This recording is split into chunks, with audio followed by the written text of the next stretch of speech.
Hello, everyone, and welcome back to another episode of CR Bits. Today, we're going to be discussing adversity and how we deal with it.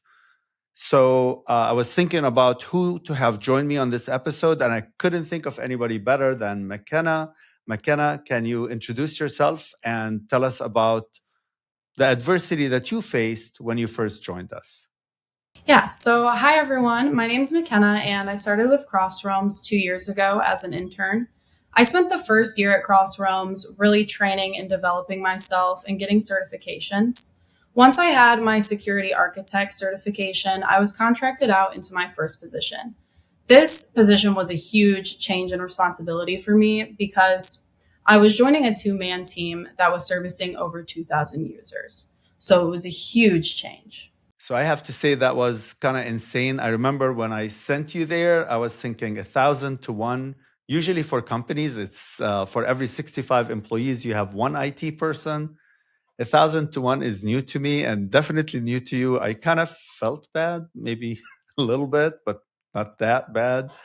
So the question that comes up here is how you dealt with it. And the issue is, I think during that time, you had the option to kind of sit back and not deal with the tickets, not deal with the hard tickets and take over the easy tickets. But I think you made a different choice. Can you walk us through that choice, why, and what you got out of it?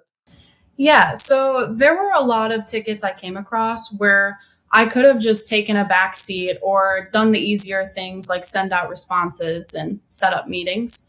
But I really wanted to grow and I wanted to own the position I was taking. So I started doing the work and asking the questions and taking ownership where I could.